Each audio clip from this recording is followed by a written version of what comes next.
A história que tentaram esconder de você. A herança hebraica que não pôde ser apagada. Em Portugal e Espanha, durante séculos, houve uma caçada implacável. Apagar da face da terra a herança dos israelitas. Eles foram batizados à força. Foram proibidos de guardar a Torá. Foram vigiados de dia e de noite. E nasceu então, nesse tempo, a palavra cruel. Estão judaizando era o rótulo daqueles que ousavam guardar os segredos e os costumes dos seus pais. E se fossem pegos judaizando, eles eram levados ao tribunal da Inquisição. Eram denunciados, presos, torturados, queimados. Não saia daí, porque essa história pode ser a história dos seus ascendentes. E as centelhas estão sendo acesas nesse tempo, antes da volta do Messias. Quero falar agora sobre a máquina da Inquisição. Criada em 1536, a Inquisição durou em Portugal mais de 400 anos. Ela foi liderada por reis de Portugal, começando na Espanha, no reinado da Espanha, depois passou para Portugal e durou mais de 400 anos aqui, onde os reis eles tinham alianças com os governantes da Igreja Católica Romana. Juntos, coroas e mitras criaram um sistema para esmagar qualquer raiz hebraica. Mais de 40 mil pessoas foram processadas. Em média, 1.400 pessoas queimadas vivas nas fogueiras da Inquisição em praça pública. Centenas morreram nas prisões. Milhares foram torturados até confessarem algo que eles nunca tinham feito. As fogueiras não foram acidentes, foram políticas de Estado e da Igreja.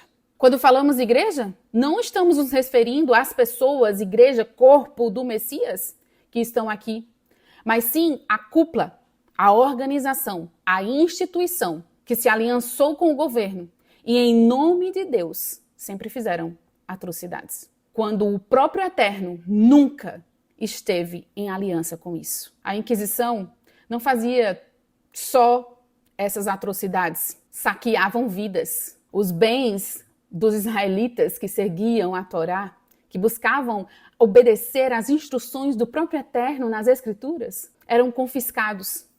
Uma parte ia para os reis, outra parte ia para a Igreja Romana. O resto era leiloado em praça pública. E muitos dos inimigos daqueles que eram os próprios que denunciavam eles por estar judaizando, ficavam com seus bens. Mesmo assim, os Bnei Anussim, os que foram forçados a batizar-se na igreja cristã católica, não desistiram.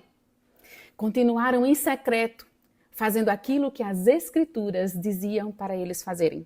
Buscando cumprir a tradição de Abraão, Isaac e Jacó aqui nessa terra. Buscando fazer os princípios que o próprio Messias Yeshua cumpria. Porém, a Igreja Católica tentou apagar, inclusive, a identidade do próprio Messias, a identidade judaica dele, trazendo uma identidade cristã, onde ninguém poderia falar nada sobre a Torá. Então, em secreto, eles ensinavam para os seus filhos, eles faziam o Shabat, celebravam as festas bíblicas lá, nas suas casas, com alguns dos outros que tinham coragem de se reunir secretamente para não serem punidos com a própria vida. Eles faziam orações em hebraico escondidos, em silêncio, guardando a fé até o fim das suas vidas. Nessa época, os sefaraditas, muitas das mulheres eram que continuaram passando de geração em geração as tradições para as filhas, para que isso não pudesse se perder ao longo do tempo. Os descendentes de Israel, os israelitas, eles não rejeitaram a ideia do Messias. Eles rejeitaram a imagem do Jesus romano que foi pintada, porque eles tentaram arrancar as vestes do Jesus judeu para colocar as vestes do Jesus cristão romano, tentando dizer que aquele é que era o Salvador. Porém, o Salvador, o Messias, Yeshua HaMashiach, aquele que veio e voltará, que ressuscitou ao terceiro dia, e ele está vindo, está preparando a sua noiva com a verdade.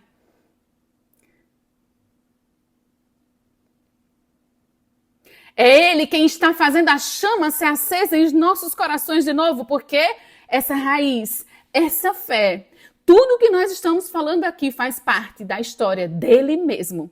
O verdadeiro nome Yeshua, sua identidade hebraica, seus trajes judeus, até a face de judeu tentaram apagar.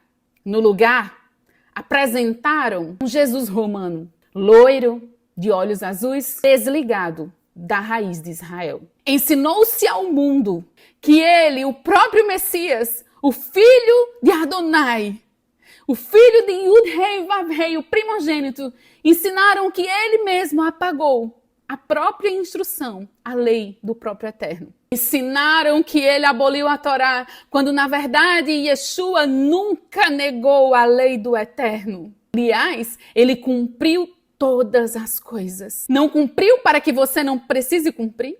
Ele cumpriu para que, por amor, as Escrituras fossem escritas nos nossos corações. E agora, na renovação dessa aliança que ele mesmo fez, rasgando o véu, agora as palavras da lei foram escritas nos nossos corações. E nós cumprimos não porque somos obrigados, mas porque nós amamos o reino. Estamos restaurando a raiz de Israel.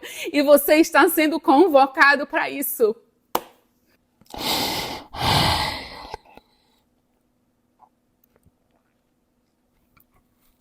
Assim como fizeram com Yeshua, mudando seu nome, a mensagem e a identidade, fizeram também com o povo de Israel espalhado pela terra. Mudaram seus nomes, os perseguiram, queimaram, tentaram apagar a sua identidade para sempre, mas não conseguiram. Por isso que hoje muitos judeus não conseguem acreditar que esse Jesus romano era o Messias. Porque eles sabem que o Messias verdadeiro, que é Yeshua, já veio e vai voltar. Eles sabem que o Messias não poderia ser contra a Torá. Eles sabem que o Messias é um cumpridor da Torá. Eles sabem que o Messias é filho de Israel. Eles sabem que o Messias é judeu. Existem profecias do retorno. A promessa do Eterno nunca falhou e nunca falhará. Em Deuteronômio, no capítulo 30, no versículo 4, diz assim: ainda que estejais espalhados até os confins dos céus, de lá o Senhor teu Deus vos ajuntará. Isaías, capítulo 11, versículo 12, diz: reunirá os dispersos de Israel. Em Ezequiel, no capítulo 37, diz: os ossos secos revivem e se tornam um só povo. Os livros dos sábios diz assim, no nível de interpretação mais profundo das Escrituras. Eles falam que as centelhas nunca podem ser apagadas. As centelhas é uma mínima chama do Eterno que estão aqui na Terra. As luzes do mundo. Mesmo escondidas, mesmo dispersa, ela não morre. Nos dias do Messias, que é os dias que nós estamos vivendo, eles já falavam sobre isso. Todas as centelhas voltarão ao corpo de Israel, o corpo espiritual. Se você sente esse chamado dentro de você, se você sente uma inconformidade com o sistema, se você sente que algo está errado, que a história contada não se encaixa, saiba, você está sendo chamado. Chamado a ter coragem de acordar, chamado a ser a herança do povo de Israel, a verdadeira Israel, espalhada pela terra. E essa verdadeira Israel está retornando às raízes da fé. É o eco das profecias se cumprindo nos nossos dias. Sua missão é falar, não ficar calado. O tempo do silêncio já passou. As centelhas dos nossos dias, elas estão sendo chamadas para terem coragem de chamar os outros para acenderem as suas chamas. Uma centelha, uma vela, acende uma chama e acende a outra chama. E assim sucessivamente. Faça a sua parte. O que foi chamado de judaizar era apenas ser fiel à aliança que o Eterno deu para o seu povo. Durante 4 séculos, reis e líderes católicos tentaram apagar Israel da Península Ibérica. Usaram roubo, vergonha, tortura. Chamaram de crime aquilo que era viver a aliança do reino eterno. Mas não conseguiram. Nós estamos retornando. As centelhas não se apagam. As centelhas divinas não se apagam. Hoje, nos nossos dias, na nossa geração, diante dos nossos olhos, essas profecias do retorno estão se cumprindo. Essa é a hora da restauração. É a hora do retorno. É a hora das centelhas se juntarem ao corpo espiritual de Israel. Shalom.